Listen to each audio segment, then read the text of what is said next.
नमो नारायण, जय महाकाल, जय माँ बगलामुखी। सभी मेरे दर्शकों का बहुत बहुत स्वागत है। आशा करता हूँ आप सभी लोग स्वस्थ होंगे, आपकी आध्यात्मिक उन्नति आगे बढ़ रही होगी। आज के मेरे वीडियो का टॉपिक है कि ऐसी कौन सी गलती है जिनसे भूत प्रेत आपके घर में एंटर कर जाते हैं। और ये जो गलतियाँ हम करते हैं इसके हम स्वयं ही जिम्मेदार होते हैं। कोई भी चीज़ें अपने आप नहीं होती हैं, कहीं ना कहीं हम गलतियां करते हैं। कुछ चीज़ें हमारे आसपास के वातावरण में अपने आप घटित होती हैं, उस पर हमारा जोर नहीं होता है। वो जो चीज़ें घटित हो रही हैं उसकी स्टीयरिंग भगवान ने अपने हाथों में ले रखी है और वो जीवन मृत्यु रूपी स्टीयरिंग है। लेकिन उस गाड़ी में जो भी एक्सीलेटर, ब्रेक, पैडल है उसकी बागडोर आपके हाथों में भी है।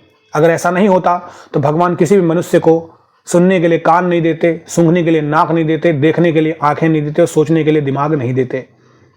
तो आपको भी इंद्रियां दी गई हैं। अगर आपको पता है कि सामने इस जगह पे खाई है और वहां पर जबरदस्ती आप भगवान को चैलेंज करके कूदते हैं कि मेरे किस्मत पे अगर लिखा होगा तो ही मुझे कुछ होगा, तो प्रकृति से कभी भी खिलवाड़ नहीं करना चाहिए।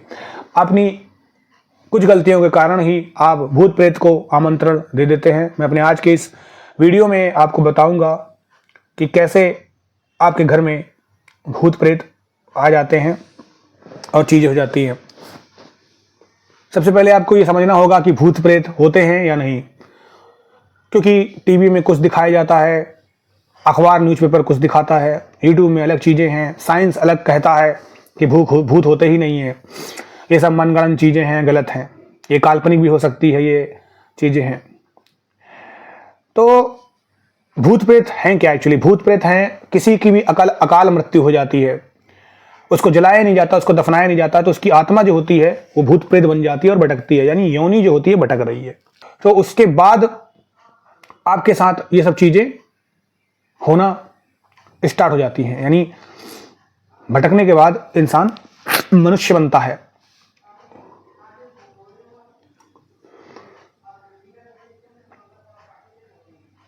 सबसे पहली चीज होती है, अगर आप रात को सोते समय बहुत अधिक खुशबू लगा कर जाते हैं या फिर हमेशा आप बहुत ज्यादा महकने वाली चीज लगा के जाते हैं, जो इत्र परफ्यूम होता है। मैं खास करके यहां पर बात स्प्रे वाले परफ्यूम की नहीं कर रहा हूं, मैं इत्र की बात कर रहा हूं, जिसे इंग्लिश में हम सेंट कहते हैं, इत्र कहते हैं हिंदी में। मैं परफ्यूम की बात नहीं कर रहा हूं यहां पर, मैं बॉडी ओडर की बात नहीं कर रहा हूं। तो इससे क्या होता है कि जो भीनी भुनी खुशबू होती है, जैसे पूरे जगह में एकदम वातावरण में हो जाती है, तो ये हमारे लिए हानिकारक हो सकती है। आपको अंदाजा भी नहीं है कि जिस जगह में अभी आप बैठे हैं वहां पर भी नेगेटिव एनर्जी, पॉजिटिव एनर्जी दोनों चीजें मौजूद हैं। तो ऐसे में अगर कोई भी नेगेटिव एनर्जी आपके आसपास होगी तो वो चिपक जाएगी आपसे, या फिर आप कोई ऐसी जगह से निकल रहे होते हैं जहां पे अनगिनत हवाएं घूम रही हैं, आत्माएं घूम रही हैं, प्रेत घूम रहे हैं, भूत घूम रहे हैं, तो वो आपकी इस खुशबू को आसानी से महसूस कर लेते हैं। देखिए सीरियल में भी, टीवी में भी दिखाया जाता है ऐसा कि भूत प्रेत घूमते हैं, ऐसा खुशबू से अट्रैक्ट होते हैं। तो ये कोई रील्स नहीं होती है, ये रियल लाइफ में भी होता है, क्योंकि भूत प्रेत इन चीजों को, खुशबुओं को बहुत जल्दी समझ जाते हैं। क्योंकि हम जो सेंसेस होते हैं हमारे शरीर में नहीं होते हैं। सेंसेस यानी उसको पकड़ने का जो सिस्टम होता है वो आत्मा के पास होता है। हमारी आत्मा के अंदर है सेंसेस देखने के, सुनने के, ना कि हमारे शरीर के। शरीर का इस्तेमाल हम तब करते हैं जब हमारे पास शरीर होता है, और उसके बाद हम उसके थ्रू भोगने के लिए हमारे पास कुछ सेंसेस आते हैं, इसके बाद हमारा शरीर नष्ट हो जाता है। तो आत्मा जो भी हो या प्रेत हो, अगर आप अत्यधिक खुशबू लगाकर जाएंगे तो वो उससे आपकी तरफ अट्रैक्ट होगी। इसके बाद दूसरी गलती, कभी भी मीठा खाकर ना जाए। जो भी लोग भूत बनते हैं, प्रेत बनते हैं, अक्सर वो लोगों के अंदर तमन्ना रह जाती है कि उसमें खाना खाने की तमन्ना, भोग विलास की तमन्ना, जिसे ब्रह्म राक्षस के रूप में हम देखते हैं। किसी भी तरीके की मीठे की तमन्ना सबसे ज्यादा होती है। जब आप मीठा खाकर जाते हैं तो आपकी जो जुबान पर अणु है, जो मीठे अणु होते हैं जो रह जाते हैं, वो हवा में उनको संकेत देते हैं। जब आप गुजरते हैं आपके पास, तब वो देख कर कि इस मनुष्य ने मीठा खाया, आप पर आ जाते हैं और सोच कर कि ये दोबारा मीठा खाएगा या फिर हम इसके माध्यम से उस मीठे की अनुभूति कर लेंगे। तो इसलिए अगर आप खाते भी हैं तो अपने दांतों को प्रॉपर तरीके से साफ सफाई करके, ब्रश करके ही निकलें। ऐसा नहीं है कि आप नहीं खाएंगे, खा सकते हैं। मीठा खाकर कई जगह में इंटरव्यू देने भी जाया जाता है, तो तरीके से करके जाए। तीसरी गलती बहुत ही ज़्यादा कॉमन रहती है, जो हम सभी लोग करते हैं, बाल खोलकर जाने की गलती। अक्सर महिलाएं रात में किसी भी पार्टी में, किसी भी शादी में बाल खुलकर जाती हैं, या कहीं पर भी रोड पर भी जाती है बाल खुलकर। बाल एक सबसे आसान तरीका होता है किसी भी भूत प्रेत को, किसी भी महिला को पकड़ने का, क्योंकि बालों से टोटके भी होते हैं, बालों से क्रियाएं भी होती हैं, और भूत प्रेत जिस भी औरत पर चढ़ते हैं तो बालों का ही सहारा लेते हैं। यहाँ तक कि एक एग्जाम्पल के रूप में बाला जी सरकार जो इतने फेमस हैं, उनमें भी बालों को, जहाँ पर प्रेतराज सरकार है, अपना उतारा करने के लिए जाते हैं। तो महिलाओं को वहां पर भी हिदायत दी जाती है कि अपने बालों को बांध कर जाएं, और यहां पर भी मैं कह रहा हूं कि अपने बालों को अच्छे से टाई करके बंद करके जाएं। चौथी गलती होती है, कभी भी किसी पेड़ के नीचे या कहीं भी आपको पेशाब करने जाना हो, टॉयलेट करने जाना हो, रास्ते में आप जा रहे हो तो आपको टॉयलेट लग गया हो, तो कहीं भी उतर कर ऐसा नहीं करना चाहिए किसी भी पेड़ के नीचे, क्योंकि आपको अंदाजा नहीं है कि उस पेड़ के नीचे, उस जमीन पर, किसी भी भूस्थल पर, किसी भी पत्थर पर नीचे क्या है। कोई कब्र तो नहीं है, कोई ऐसी चीज तो नहीं है, कोई मंदिर तो नहीं है, क्योंकि वहां पर घास फूस हो सकती है, पेड़ पौधे हो सकते हैं, चीजें जमा हो सकती हैं, तो ये सब झाड़ी झंकार हो जाता है, आपको पता नहीं चलेगा, आपने गलती कर दी।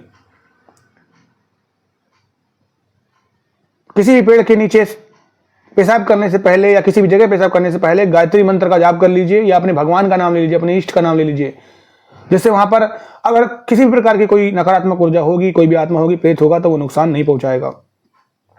ये चीजें गांव में भी देखने को मिलती हैं, कहीं पर भी शौच कर लिया, टॉयलेट कर लिया, वहां पर अगर किसी की कब्र भी बनी होती है तो कोई पड़ा है तो भी रुष्ट हो जाता है, फिर उसके बाद वह उस इंसान पर चढ़ जाता है और उसको मरने मारने तक को उतार हो जाता है।